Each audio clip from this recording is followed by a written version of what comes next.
some evidence that in fact income splitting, it does not benefit women in a couple necessarily, especially if a woman did not do paid work during her lifetime.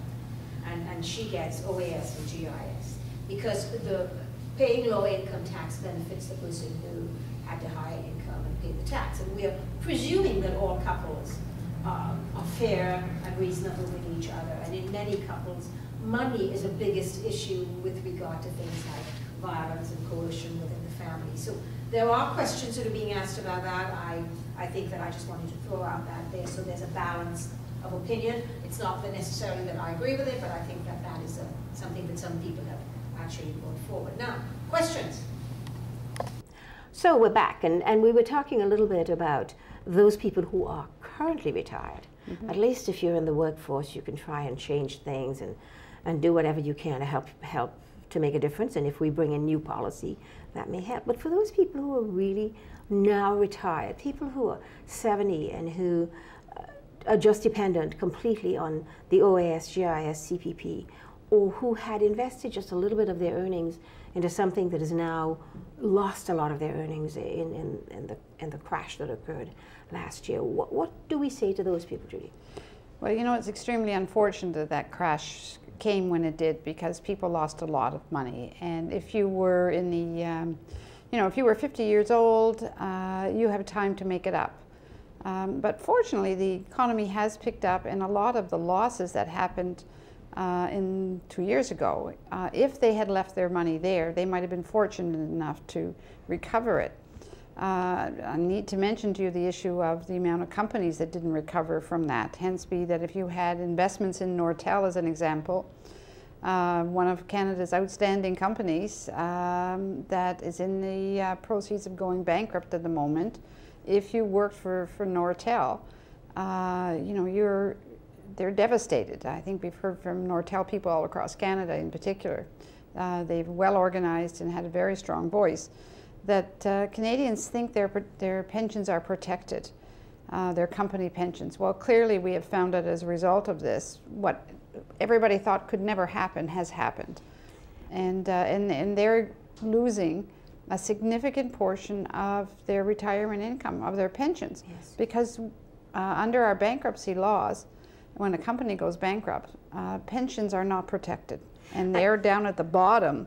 And that's a real problem, because, you know, you work for a company, let's imagine Nortel, Mm-hmm. and you put aside every month, it's taken off your paycheck, you're contributing, and you are sitting there thinking that when you retire, you're guaranteed this little mm-hmm. money that you have contributed to, that your company has contributed to.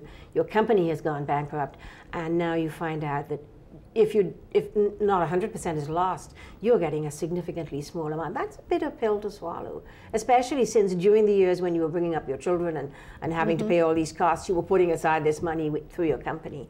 Now, but can governments do anything to protect that? I know that Senator Eggleton has a bill in the House with regard to looking at the issue of how do you protect that kind of pension. How do you protect companies when they go bankrupt so that they still have at least their pensionable money, which mm-hmm. is almost a promise to the worker? I think if you did a poll of Canadians and asked them, should pension contributions be protected, they would overwhelmingly tell you yes. Most Canadians think that that contribution into their company pension is protected, and do not realize that in the event of a bankruptcy, they are not.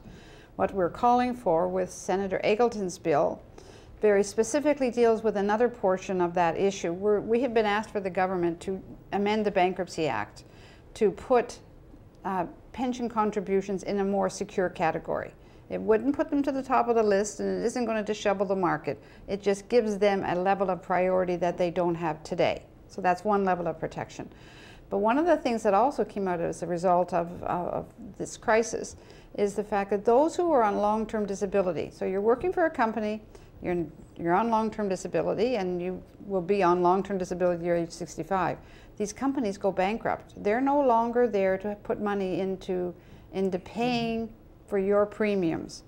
And so the day they go bankrupt is the day you lose any coverage that you have whatsoever. So on those who are on long-term disability are extremely, extremely vulnerable. Senator Eggleton's bill, which I'm co-sponsoring in the House, amends the Bankruptcy Act to protect those who are currently on long-term disability and their companies going bankrupt. And we're really hoping that we can get all partisan support on this so we can help people who are extremely vulnerable, that really need some help. Well, this government has actually dragged its feet on this now for the last 4 years. They have done very little. We heard that we were going to get some discussion. I know that the Minister of Finance seems to think that this is all a provincial government's business, that they're passing the buck on this. And you're absolutely right. Vulnerable, many seniors are vulnerable. Many people, when they retire because they have not got the pensions that they thought that they had, they are in trouble because they are now vulnerable because they're going to be, you know, if not in poverty, but living in very low circumstances. But people who are disabled have no ability to even go out there and do any kind of part-time work or some way to supplement their incomes because they are disabled.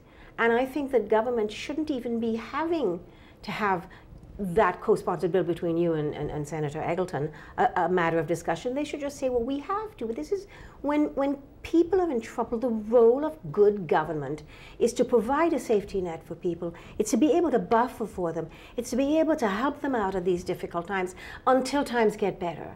It's government saying, you know, we're there for you when things are bad. And, you know, this government doesn't seem to care about that at all. And that is of great concern, I know, to you. I mean, I've heard you speak about it. You've heard you ask questions in question period, and you have been so frustrated and upset and passionate about this issue. Now, what are the other ways in which we can look? You've suggested possibly supplementary CPP for people. You've suggested the Bankruptcy Act that will deal with disabled persons.